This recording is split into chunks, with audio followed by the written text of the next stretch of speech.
monster after another by Mercer Meyer. One day, Sally Ann wrote a letter to her best friend Lucy Jane.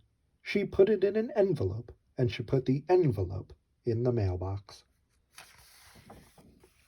But before the mailman came, a stamp-collecting Trollisk crept up to the mailbox, stole the letter, and gabbled away with a smirk on his snark.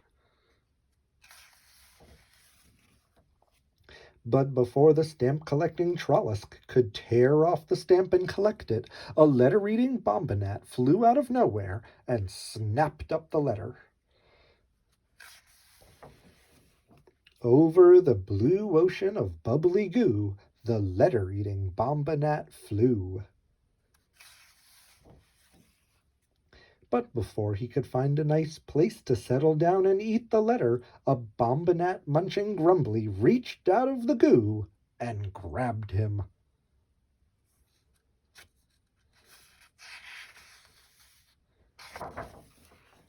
But before the bombinat munching grumbly could slither down into the sea for a nice bombinat lunch, snap! He was snagged by a big fishing net and hauled wiggly-squiggly on board a fishing boat.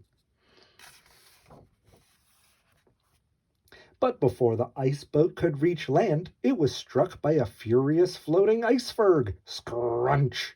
As the ship went down, the captain quickly stuffed a note into a bottle. He pushed in the letter for good measure and threw it into the ocean.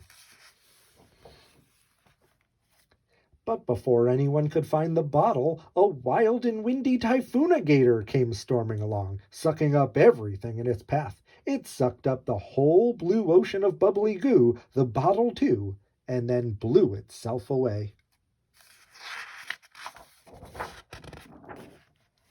By morning, the wild and windy typhoon-gator was full, so full of fishing boats, bottles, and bubbly goo that it had to let go.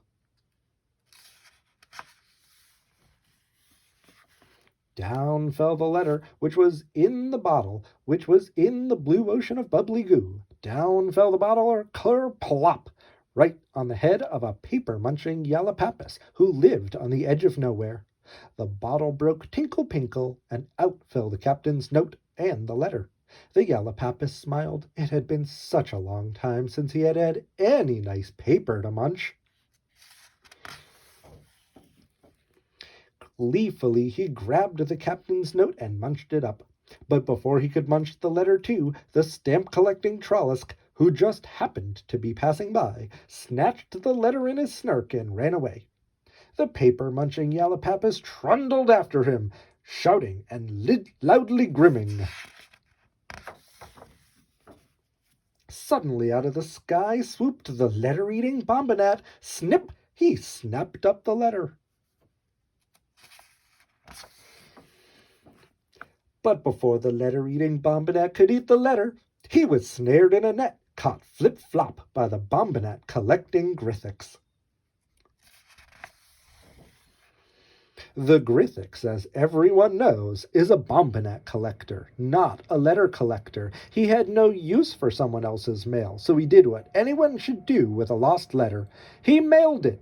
The paper-munching Yallapapus and the stamp-collecting Trollisk and the letter-eating bombinat watched helplessly as that Grithix opened an official-looking mailbox and dropped the letter in. And before they could steal the mailbox, a mailman rode up in an official-looking motorcycle. "Stop!" he cried. "Unhand that official mailbox." There was nothing they could do. After all, he was an official mailman. The official mailman opened the official mailbox and took out all the letters. Away he rode, leaving the Yallapapus and the Trollisk waving their paws in the air and wailing at the bombinat collecting Grithix. The Grithix didn't care a snickle. Paying no attention to all the noise, he walked home, clasping the letter-eating bombinat firmly under one arm.